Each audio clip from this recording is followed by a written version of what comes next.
Bismillahirrahmanirrahim. Alhamdulillah bingung semua toh.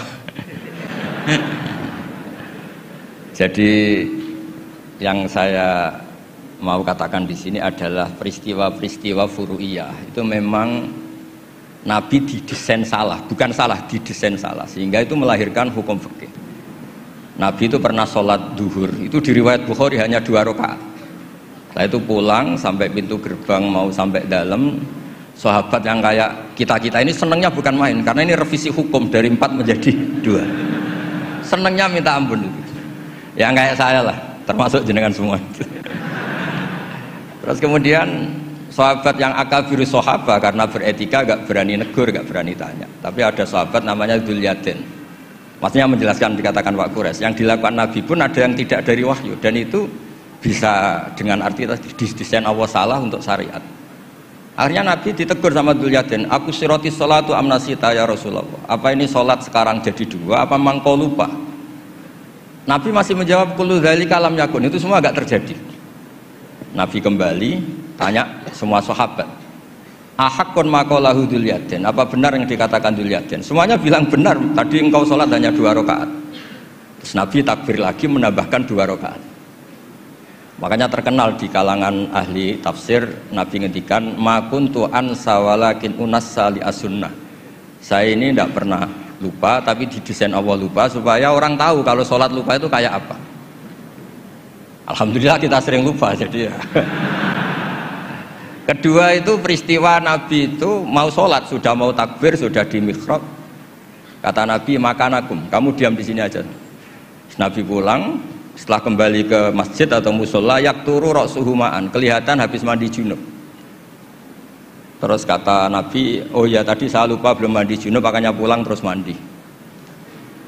Kata banyak kiai itu, kalau kita tidak akan Gus lupa itu. Ya lupa itu, maksudnya lupa mandinya apa lupa junubnya tidak tahu. Kata kiai yang bela Nabi, itu menunjukkan Nabi itu mesra. Mau sholat saja masih dapat jatah. Nah kalau kiai kan tidak mesra, makanya tidak kalami itu.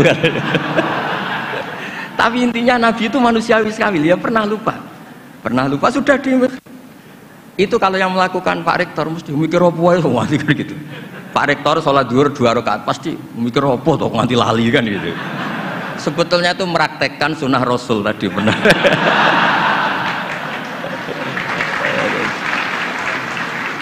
Tidak supaya nanti jenengan nggak salah paham yang dikatakan Pak Quraisy tadi. Memang ada peristiwa furu'iyah yang seperti itu. Yang terakhir saya beri contoh. Sholat qadha itu normalnya tidak wajib. Normalnya secara fikih tidak wajib karena timingnya, waktunya sudah kelewat. Misalnya anak SD atau SMP sekolah jam 2 siang, datang jam 4 sore, kan normalnya sudah nggak ada gunanya karena waktunya sudah selesai. Padahal sholat itu berwaktu. Tapi karena Nabi pernah qadha, Nabi itu pernah, dan Nabi itu memang luar biasa. Pas qadha saja didesain nggak salah. Padahal mestinya qadha itu kan gimana gitu. Nabi itu sudah sekitar 3:30 lalu jam 3 bilang ke Bilal, Bilal saya ini ngantuk mau tidur.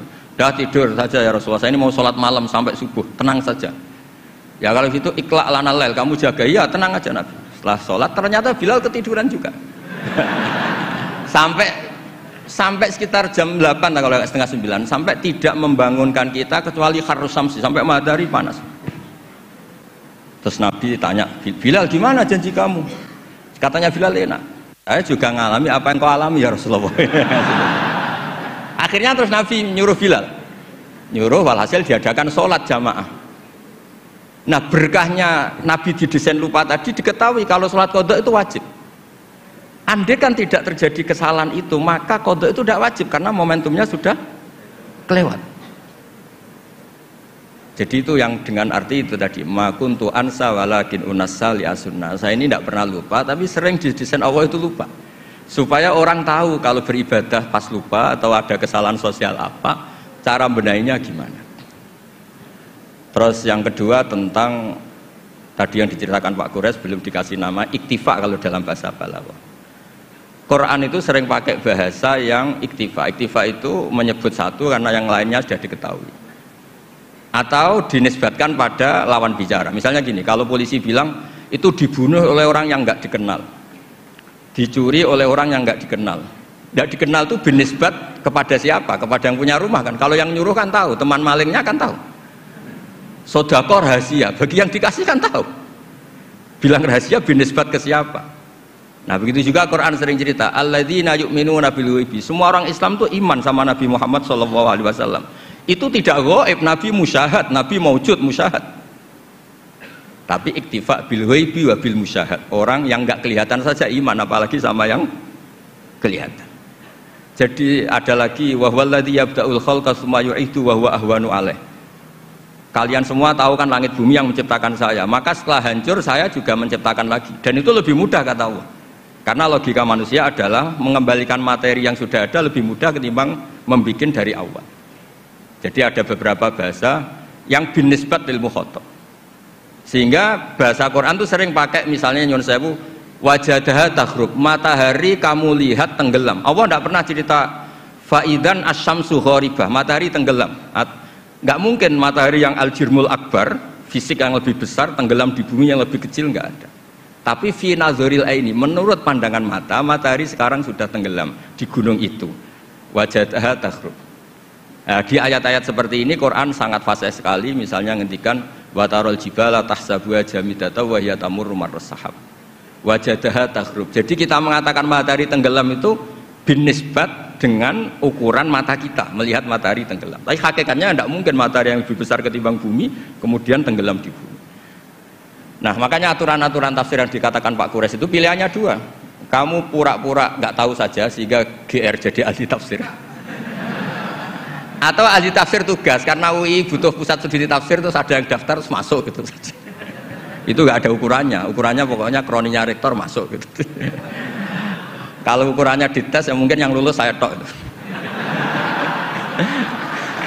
Kalau dites itu yang lulus saya tok. Ya ini guyon tapi betulan katanya.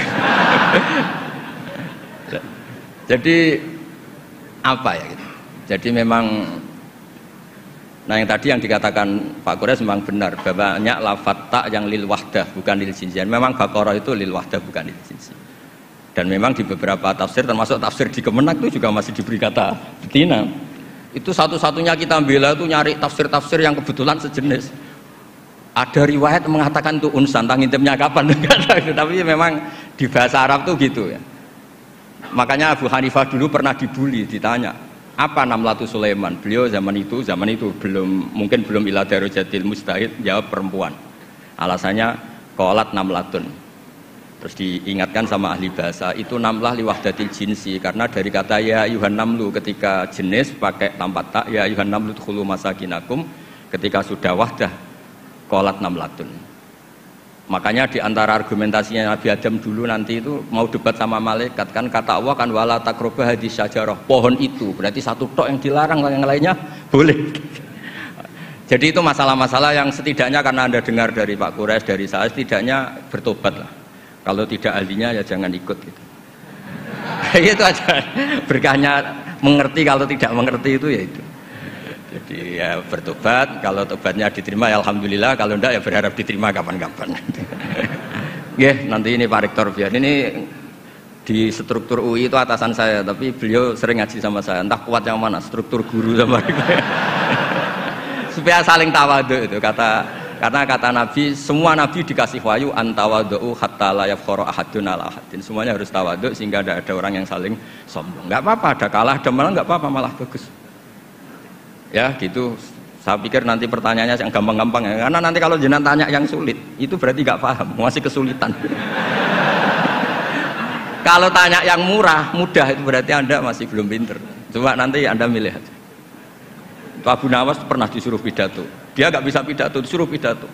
Akhirnya orang minta semua supaya beliau nggak pidato. Dia susahnya bukan main. Dia tanya, Anda semua orang pinter apa orang goblok? Kalau orang goblok butuh saya pidato nih. Kalau orang pinter nggak butuh. Akhirnya jawab, kita orang pinter. Ya sudah, wassalamualaikum warahmatullahi wabarakatuh. Supaya dia ada pidato. Ya terserah monggo jenengan milih yang pinter apa yang monggo Pak.